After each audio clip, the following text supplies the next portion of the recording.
Hello दोस्तों, नमस्कार। स्वागत है एक बार फिर से आपके अपने प्रिय चैनल पर। दोस्तों, आज की जो बड़ी खबर आपके सामने लेकर आए, जहां पर एलएसी विवाद के बाद चीन की रिपोर्ट में सैनिकों की कई कमजोरियों का खुलासा हुआ है। दोस्तों, जहां बताया गया है क्यों भारी पड़ी भारतीय सेना चीनी सेनाओं पर। जी हाँ दोस्तों, बड़ी खबर आ रही है, बड़ा खुलासा बताएंगे आपको क्या है इस खुलासे में दोस्तों। साथ ही बताएंगे आपको जहां पर चीन ताइवान पर कभी भी कर सकता है पूर्ण आक्रमण। जी हाँ दोस्तों, अभी तक किसी ने ये सोचा तक नहीं होगा दोस्तों। जहां रिपोर्ट में ये भी बड़ा खुलासा हुआ, उच्चतम स्तर पर पहुंचा ग्रे जोन युद्ध। बताएंगे पूरी बात क्या है दोस्तों। ताइवान को लेकर चाइना क्या करने वाला है। साथ ही सैटेलाइट तस्वीरों की मदद से अमेरिका ने खोल दी है चीन की पोल। 16 भूमिगत बैलिस्टिक मिसाइलें बना रहा है ड्रैगन। बताएंगे और आपको इमेज भी दिखाएंगे दोस्तों किस प्रकार से बैलिस्टिक मिसाइलें बना रहा है चुपके चुपके चाइना। जी हाँ दोस्तों, और इसके पीछे उसका मंसूबा क्या है दोस्तों, वो भी आपको बताएंगे। अगली खबर में बताएंगे आपको जहां भारत पाकिस्तान युद्ध विराम का यूएई ने भी किया है समर्थन और स्वागत।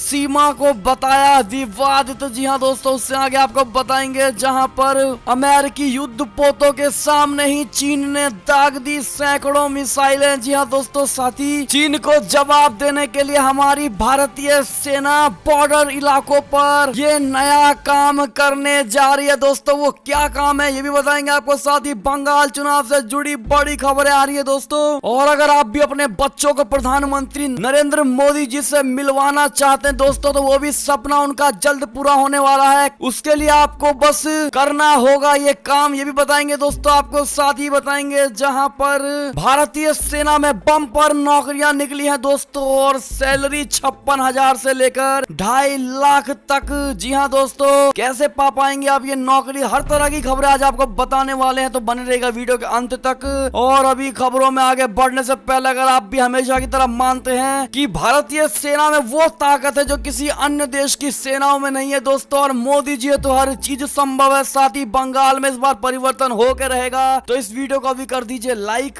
चैनल को कर दीजिए सब्सक्राइब, बेल आइकन दबाइए। साथ ही कमेंट बॉक्स में लिख दीजिएगा जय हिंद। जी हाँ दोस्तों, तो चलते हैं पहली और सबसे बड़ी खबर की तरफ, जहां एलएसी विवाद के बाद चीन की रिपोर्ट में बड़ा खुलासा हुआ है दोस्तों। जहां बताया गया है कि चीनी सैनिकों की कई कमजोरियों का कारण, और ये भी बताया है कि भारतीय सेना चीनी सेनाओं पर भारी क्यों पड़े। जी हाँ दोस्तों, बता दें भारत और चीन के खिलाफ एलएसी पर पैंगोंग त्सो में भले ही शांति समझौता हो गया हो और दोनों देश की सेना पीछे हट गई हो, मगर चीन अपनी हार को बर्दाश्त करने के मूड में नहीं है दोस्तों। आपको बता दें चीनी सेना में बड़े और व्यापक स्तर पर बदलाव की मांग की जा रही है। चीन के अंदर मांग उठ रही है कि चीनी सेना में सुधार की जरूरत है। दरअसल भले ही चीन ने आधिकारिक आंकड़ों में ये कहा है कि उसके सिर्फ 4 सैनिक ही मारे गए हैं, मगर चीन अपनी असलियत तो जानता ही है दोस्तों। लिहाजा अब चीनी सैनिकों में व्यापक स्तर पर सुधार की मांग की जा रही है दोस्तों। चीनी सेना में बदलाव वाली रिपोर्ट आपको बता दें, जहां भारतीय सीमा में घुसपैठ करने वाली चीनी सेना की पहले तो भारतीय सैनिकों ने जमकर पिटाई की है, और फिर चीनी सैनिकों को भयानक फजीहत के बाद उनकी वापसी हुई है दोस्तों। जिसके बाद अब चीनी नेताओं के सामने बॉर्डर इलाकों के लिए नया प्लान पेश किया गया है। चीन के साउथ वेस्टर्न बॉर्डर इलाके में रेजिमेंट का नेतृत्व करने वाले एक चीनी लेजिस्लेचर ने अपनी रिपोर्ट में कहा है कि चीनी सेना को उन्नत ड्रोन की तैनाती सीमा पर करनी चाहिए। रिपोर्ट में यह भी कहा गया है कि चीन को साउथ वेस्टर्न बॉर्डर पर चीनी सेना का मैनेजमेंट बढ़ाने के साथ साथ उन्नत ड्रोन दिया जाना चाहिए। रिपोर्ट में यह भी कहा गया है कि कई रिसर्च के बाद पता चला है कि सीमा पर चीनी सैनिकों को काफी सुधार की जरूरत है, और सैनिकों की मानसिकता से लेकर उनकी ट्रेनिंग में भी काफी बदलाव और सुधार की जरूरत है। जी हाँ दोस्तों, साउथ वेस्टर्न बॉर्डर से आई एक रिपोर्ट में कहा गया है कि चीनी सैनिकों के लिए धैर्य के साथ प्लान बनाने की जरूरत है। रिपोर्ट के मुताबिक चीनी सैनिकों को मौसम के मुताबिक ढलने के लिए ट्रेनिंग देने की जरूरत बताई गई, तो सैनिकों के सिर से वर्क लोड भी कम करने की मांग की गई है। ऐसे में दोस्तों आपको ये भी बता दें कि चीनी सेना के अधिकारी द्वारा पेश रिपोर्ट में ये कहा गया है कि पिछले साल अप्रैल में भारतीय सेना ने एलएसी पर गलवान घाटी में काफी निर्माण कार्य किया था, जिसके बाद उनका चीनी सैनिकों के साथ हिंसक झड़प हुआ, जिसकी वजह से दोनों देशों के सैनिकों को नुकसान उठाना पड़ा है और साथ ही एलएसी पर कई जगहों पर दोनों देशों के बीच तनाव का वातावरण बना रहा और अब जाकर दोनों देश बॉर्डर डिसएंगेजमेंट को लेकर तैयार हुए हैं। जी हाँ दोस्तों, ऐसे में दोस्तों आप भी इस चाइनीज रिपोर्ट को सुन करके ये समझ पा रहे होंगे कि चाइना को कितना भारी नुकसान हुआ है दोस्तों, और अब चाइना अपने सैनिकों को ट्रेनिंग देना चाहता है दोस्तों। ऐसे से आप भी अंदाजा लगा पा रहे होंगे कि चाइना की क्या हालत है दोस्तों। ऐसे में अगर आप भी ये शुरू से ही कहते हुए आ रहे हैं कि चाइना के 4 सैनिक नहीं बल्कि भारतीय सेनाओं से काफी ज्यादा सैनिक मरे हैं और चाइना को काफी ज्यादा नुकसान हुआ है, तो कमेंट सेक्शन में भारतीय सेना जिंदाबाद जरूर लिख दीजिएगा दोस्तों। अगली खबर की अगर ऐसे में बात करें तो चीन ताइवान पर कर सकता है पूर्ण आक्रमण, उच्चतम स्तर पर पहुंचा ग्रे जोन युद्ध। जी हाँ दोस्तों, रिपोर्ट से बड़ा खुलासा हुआ है। चीन और ताइवान के बीच पिछले कुछ समय से जारी तनातनी बढ़ती जा रही है। ताइवान के खिलाफ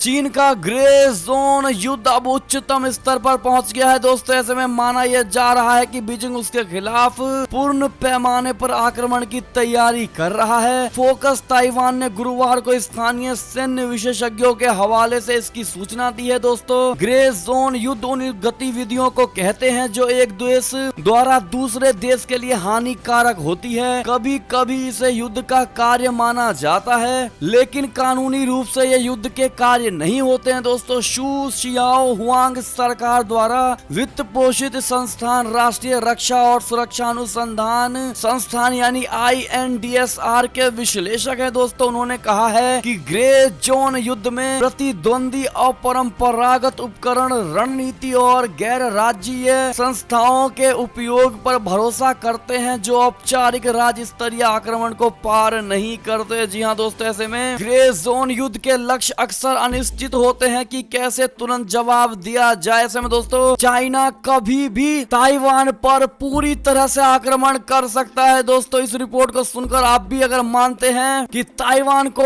और मजबूत बनना चाहिए और अमेरिका और भारत जैसे देशों को समर्थन देना चाहिए ताइवान को, तो आप भी कमेंट सेक्शन में हम ताइवान के साथ खड़े हैं बताइएगा जरूर दोस्तों लिखकर। अगली खबर की बात करें तो सैटेलाइट तस्वीरों की मदद से अमेरिका ने खोली है चीन की पोल। 16 भूमिगत बैलिस्टिक मिसाइलें बना रहा है ड्रैगन। जी हाँ दोस्तों, चीन संभवतः 16 नई भूमिगत अंतर महाद्वीपीय बैलिस्टिक मिसाइल यानी ICBM मिसाइलों के निर्माण में जुट गया है दोस्तों। अमेरिका के परमाणु विशेषज्ञ ने रविवार को चीनी मिसाइल प्रक्षेपण क्षेत्र में हालिया निर्माण से जुड़े सैटेलाइट चित्रों के विश्लेषण के आधार पर यह दावा किया है दोस्तों। फेडरेशन ऑफ अमेरिकन साइंटिस्ट से जुड़े हैंस क्रिस्टेंसन लंबे अरसे से अमेरिका, रूस और चीन की परमाणु ताकत पर नजर रख रहे हैं। उन्होंने कहा कि ऐसा मालूम होता है कि चीन भूमिगत मिसाइलों से नई परमाणु मिसाइलों के प्रक्षेपण की क्षमता विकसित करने की दिशा में तेजी से काम कर रहा है। इसका मकसद कोई भी परमाणु हमला होने की सूरत में फौरन जवाबी कार्रवाई करने की अपनी क्षमता में सुधार लाना है। जी हाँ दोस्तों, ऐसे में आप देख ही पा रहे होंगे दोस्तों फोटो में कि किस प्रकार से बैलिस्टिक मिसाइलें बना रहा है ड्रैगन चोरी छिपे। जी हाँ दोस्तों, ऐसे में अगर आप भी भारत को और मजबूत होने की कामना करते हैं दोस्तों और मानते हैं कि भारत को ज्यादा से ज्यादा मिसाइलें और हर तरह का युद्धक सामान बनाना चाहिए दोस्तों, तो अपने सुझाव कमेंट सेक्शन में जरूर दीजिएगा दोस्तों। अगली खबर की अगर बात करें ऐसे में तो भारत पाकिस्तान युद्ध विराम का UAE ने भी किया है स्वागत।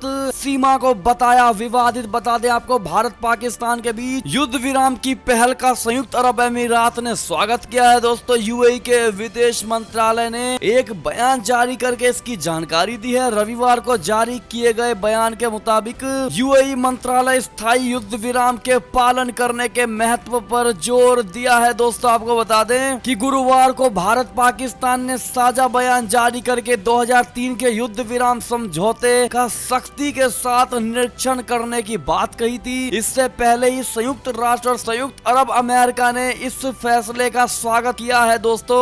अब UAE ने भारत पाकिस्तान सेनाओं द्वारा कश्मीर के विवादित जगह पर युद्ध विराम के फैसले का स्वागत किया है। आप क्या कहना चाहेंगे दोस्तों? भारत भारत पाकिस्तान के इस युद्ध विराम वाले फैसले पर दोस्तों कमेंट करके जरूर बताइएगा। देखते हमारी भारत की जनता अब क्या कहना चाहेगी। अगली खबर की बात करें दोस्तों, लेकिन उससे पहले इस वीडियो को लाइक नहीं किया तो फटाफट से लाइक कर दीजिए दोस्तों। बहुत मेहनत लगती है वीडियो बनाने में, हर बार हम आपको ये बात कहते हैं, आप लोग लाइक नहीं करते हैं दोस्तों, तो प्लीज लाइक कर दीजिए। अगली खबर की बात करें तो 12 दिनों का सफर तय कर तुर्की से पाकिस्तान पहुंचेगी मालगाड़ी, फिर पटरी पर दौड़ने को तैयार 9 साल से रुकी हुई ट्रेन। बता दे 9 साल के लंबे इंतजार के बाद इस्तांबुल इस्लामाबाद मालगाड़ी एक बार फिर 4 मार्च से दोबारा शुरू हो सकती है दोस्तों। ये मालगाड़ी 3 देशों तुर्की, ईरान और पाकिस्तान के माल ट्रेन व्यवसाय को जोड़ती है। पाकिस्तान रेलवे के एक वरिष्ठ अधिकारी ने रविवार को पाकिस्तान के अखबार द डॉन से बात करते हुए कहा है कि हमें ये सूचित किया गया है कि कंटेनर ट्रेन 4 मार्च से अपनी यात्रा इस्तांबुल, जो कि तुर्की का है दोस्तों, वहां से जाहिदान होते हुए इस्लामाबाद यानी पाकिस्तान के लिए शुरू करेगी। जी हाँ दोस्तों, उन्होंने बताया है कि ट्रेन का शेड्यूल 1-2 दिन में रिकन्फर्म हो जाएगा। इस्तांबुल से ट्रेन के रवा होने की आखिरी तारीख 4 मार्च तय की गई है दोस्तों। अगली खबर की अगर ऐसे में बात करें तो अमेरिकी युद्ध पोतों के सामने ही चीन ने दाग दी सैकड़ों मिसाइलें। बता दे चीनी सेना पीएलए ने दक्षिण चीन सागर में अमेरिकी युद्ध पोतों की मौजूदगी के बीच युद्धाभ्यास करके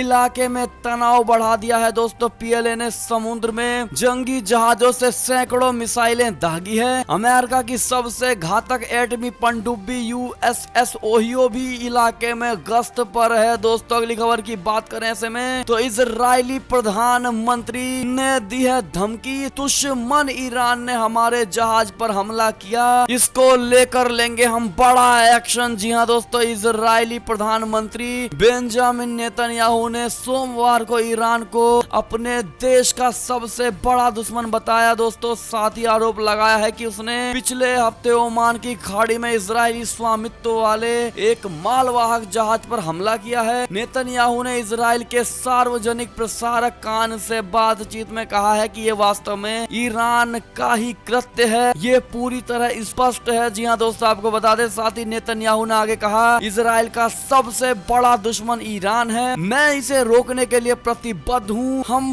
पूरे क्षेत्र में वार कर रहे हैं। शुक्रवार को ओमान की खाड़ी में इजरायली स्वामित्व वाले पोत एमवी हेलियोस रे में रहस्यमयी तरीके से उस वक्त विस्फोट हुआ दोस्तों जब सिंगापुर जा रहा था। अगली खबर की अगर ऐसे में बात करें दोस्तों तो एक और लादेन पैदा करना चाहता है पाकिस्तान, पूरा देश आतंकियों को सौंपने के पक्ष में है इमरान सरकार। बता दे पाकिस्तान भारत के खिलाफ आतंकियों की फौज खड़ी करना चाहता है, इसके लिए वो एक पूरे देश के भविष्य से भी खेलने से पीछे नहीं हट रहा दोस्तों।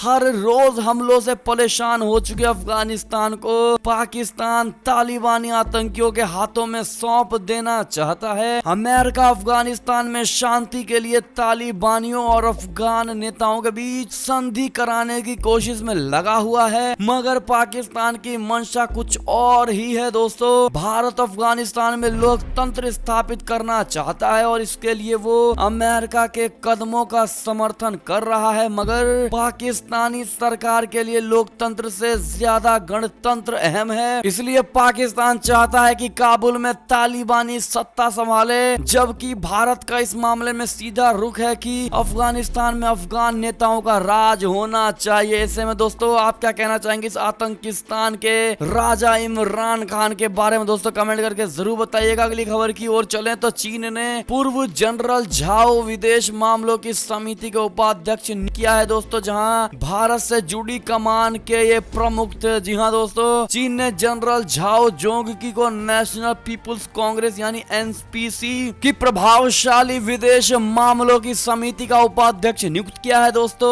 वो पीपुल्स लिबरेशन आर्मी यानी पीएलए के पूर्व शीर्ष अधिकारी हैं। जनरल झाओ 2017 में डोकलाम गतिरोध और 2020 में लद्दाख गतिरोध के दौरान चीनी सेना की पश्चिम कमान के प्रमुख थे। जी हाँ दोस्तों, पीएलए के नियमों के मुताबिक चीन में शीर्ष जनरल के लिए सेवानिवृत्ति की उम्र 65 वर्ष है। एनपीसी की तरफ से जारी आधिकारिक घोषणा के मुताबिक जनरल झाओ को एनपीसी के प्रभावशाली विदेश मामलों की समिति समिति का उपाध्यक्ष नियुक्त किया गया है। दोस्तों अगली खबर की बात करें तो उइगर मुस्लिमों पर बड़ा अत्याचार, जहां नरसंहार के चलते चीन के शिनजियांग में जन्म दर व जनसंख्या में भारी गिरावट देखी गई है। दोस्तों अगली खबर की बात करें ऐसे में तो चीन को जवाब देने के लिए इन इलाकों पर भारतीय सेना का बड़ा फोकस करा रही है अब सर्वे। जी हाँ दोस्तों, उत्तरी सीमा वाले इलाके में विस्तारवादी चीन की सलामी स्लाइसिंग रणनीति का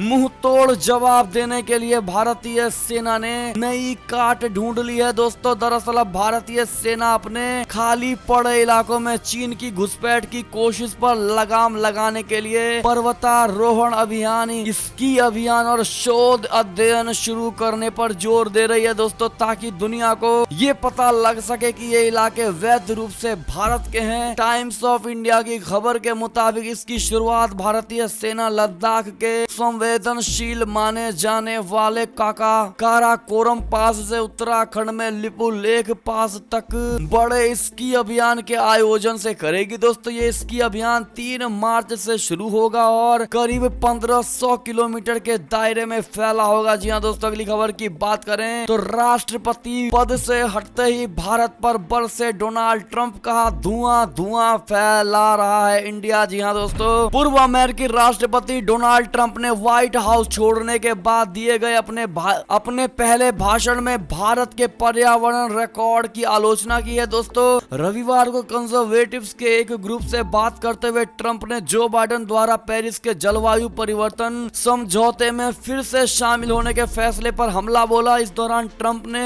भारत पर भी निशाना साधा है। दोस्तों आपको बता दें फ्लोरिडा के ओरलैंडो में हुई कंजर्वेटिव पॉलिटिकल एक्शन कमेटी की वार्षिक संगोष्ठी में ट्रंप ने कहा कि हम नियमों का पालन कर रहे थे, लेकिन चीन, रूस और भारत धुआं फैला रहे हैं, जबकि हम हर चीज की रक्षा करने की कोशिश कर रहे हैं। सबसे पहले तो चीन ने 10 सालों के लिए किए जाने वाले इस काम की शुरुआत नहीं की, वहीं रूस पुराने स्टैंडर्ड्स के मुताबिक चल रहा है। जी हाँ दोस्तों, ऐसे में दोस्तों अगर आप भी मानते हैं कि डोनाल्ड ट्रंप दूसरी बार नहीं जीत पाए, अगली खबर की बात करें तो मुंबई में बिजली गुल, क्या भारत को अंधेरे में कभी भी डुबा सकता है चाइना?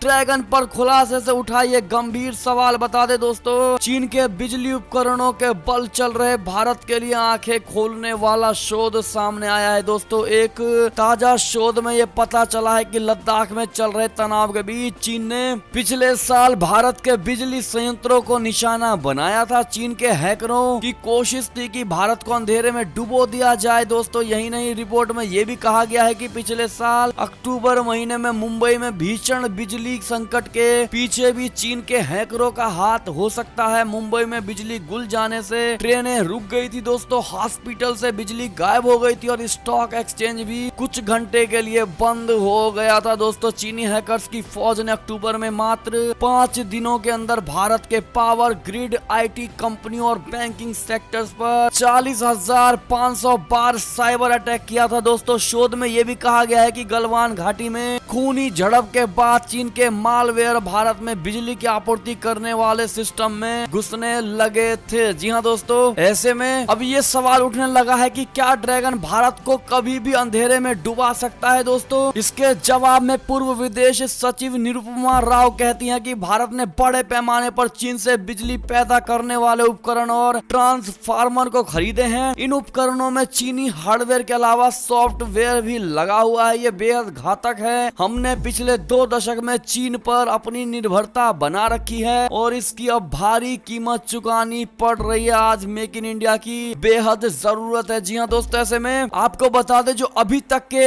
हार्डवेयर और सॉफ्टवेयर बिजली से जुड़े हम ले रहे हैं दोस्तों, वो सिर्फ और सिर्फ चाइना का है। और ऐसे में निरुपमा जी के बातों से साफ पता चलता है दोस्तों कि अभी अगर चाइना चाहे तो भारत को अंधेरे में डुबा सकता है। ऐसे में दोस्तों क्या मेक इन इंडिया की आप लोग समर्थन करेंगे? दोस्तों तो कमेंट सेक्शन में मेक इन इंडिया बहुत जरूरी है कमेंट करके जरूर लिख दीजिएगा। दोस्तों आपकी बात मोदी जी तक पहुंचाई जाएगी। दोस्तों अगली खबर की बात करें तो व्हाइट हाउस से निकलने के बाद पहली बार सामने आए ट्रंप, कहा तीसरी बार लड़ सकता हूं चुनाव। जी हाँ दोस्तों, ऐसे में अगली खबर की अगर बात करें तो बंगला फिल्मों की अदाकारा श्रावंती चटर्जी ने थामा भाजपा का दामन। जी हाँ दोस्तों, बांग्ला फिल्मों की अभिनेत्री श्रावंती चटर्जी ने सोमवार को भाजपा का दामन थाम लिया। दोस्तों इस मौके पर पर पार्टी के महासचिव कैलाश विजयवर्गीय भी मौजूद थे। भाजपा के राष्ट्रीय महासचिव कैलाश विजयवर्गीय और पार्टी के प्रदेश अध्यक्ष दिलीप घोष ने उनका भाजपा में जमकर स्वागत किया है दोस्तों। और इस मौके पर घोष ने यह भी कहा कि हम श्रावंती चटर्जी का अपनी पार्टी में स्वागत करते हैं। विभिन्न क्षेत्रों के लोग आज भाजपा में शामिल हुए हैं, ये देखकर हमें बहुत खुशी होती है। ऐसे में दोस्तों आप भी श्रावंती चटर्जी को भाजपा में आने के लिए बहुत बहुत बधाई जरूर लिख दीजिएगा दोस्तों। अगली खबर की अगर ऐसे में बात करें तो गृह मंत्री अमित शाह जी ने लगवाई कोरोना की वैक्सीन, मेदांता अस्पताल में ली पहली डोज। जी हां दोस्तों, केंद्रीय गृह मंत्री अमित शाह जी ने सोमवार यानी कल कोरोना वैक्सीनेशन अभियान के तहत टीका लगवा लिया। शाह को मेदांता अस्पताल के डॉक्टरों ने वैक्सीन की पहली डोज दी थी दोस्तों। और इससे पहले प्रधानमंत्री नरेंद्र मोदी जी ने सुबह ही कोरोना वैक्सीन लगवाया दोस्तों। मोदी जी ने भारत बायोटेक के टीके कोवैक्सीन को लगवाया था। अगली खबर की बात करें तो परीक्षा पे चर्चा 2021 से जुड़ी खबर, जहां मोदी जी से परीक्षा पे चर्चा में इस बार जुड़ेंगे दुनिया भर के छात्र। आप भी अपने बच्चों के लिए या फिर अगर आप भी छात्र हैं तो कर सकते हैं रजिस्ट्रेशन। बता दें आपको, प्रधानमंत्री नरेंद्र मोदी जी की छात्रों के साथ मार्च में प्रस्तावित परीक्षा पे चर्चा का कार्यक्रम अब अकेले भारतीय बच्चों तक ही सीमित नहीं रहेगा दोस्तों, बल्कि दुनिया भर के छात्रों को इसमें शामिल होने का मौका मिलेगा। कई देशों के छात्रों की मांग पर यह फैसला लिया गया है। इनमें अमेरिका, ब्रिटेन, फ्रांस, ऑस्ट्रेलिया जैसे दर्जनों देशों के छात्र भी शामिल है दोस्तों, जो कार्यक्रम में शामिल होने के लिए रजिस्ट्रेशन करा रहे हैं। रजिस्ट्रेशन की अंतिम तारीख 14 मार्च है दोस्तों। ऐसे में अगर आप भी अपने बच्चों का रजिस्ट्रेशन करना चाहते हैं दोस्तों परीक्षा पे चर्चा को लेकर और मोदी जी से मिलवाने के लिए, तो आप भी सबसे पहले innovateindia.mygov.in पर जाकर के रजिस्ट्रेशन कर सकते हैं। बाकी चीजें आप स्क्रीन पर पढ़ पा रहे होंगे दोस्तों। इससे जुड़ी जो भी आपको जानकारी चाहिए हमसे जरूर पूछेगा कमेंट सेक्शन में, आपको तुरंत जवाब मिल जाएगा दोस्तों। अगली खबर की बात करें तो सेना में निकली नौकरियां, 56,000 से 2.5 लाख तक का है वेतन। बता दें इंडियन आर्मी की भर्ती का इंतजार कर रहे युवाओं के लिए शानदार अवसर आ गया है। सेना टीजीसी की भर्ती करने जा रही है। इसमें इंजीनियरिंग क्षेत्र से जुड़े युवाओं के लिए भी सेना में भर्ती होने का ये बेहतरीन मौका है। सेना भर्ती की वेबसाइट पर दी गई जानकारी के अनुसार सेना ने टेक्निकल ग्रेजुएट कोर्स के लिए आधिकारिक अधिसूचना जारी कर दिया। इन नौकरियों के लिए शुरुआती वेतन 56,000 से शुरू होकर 2.5 लाख रुपए प्रति माह तक मिलेगा दोस्तों। ऐसे में आप बाकी चीजें स्क्रीन पर देख पा रहे होंगे दोस्तों। और इससे जुड़ी आपको अगर कोई भी डाउट हो तो आप पूछिएगा जरूर कमेंट सेक्शन में। और दोस्तों ये थी अब तक की सारी बड़ी खबरें। आपको हमारी खबरें कैसी लगी? आशा करता हूँ बहुत अच्छी लगी होगी। अगर जरा भी अच्छी लगी तो इस वीडियो को हमेशा की तरह अपने भाई बंधुओं में व्हाट्सएप, फेसबुक, ट्विटर के जरिए पूरे भारत में शेयर करना बिल्कुल मत भूलिएगा दोस्तों। और अभी कर दीजिए इस वीडियो को लाइक, चैनल को कर दीजिए सब्सक्राइब, बेल आइकन दबाइए, साथ ही कमेंट बॉक्स में लिख दीजिएगा जय हिंद जय भारत। तो मिलते हैं आप सब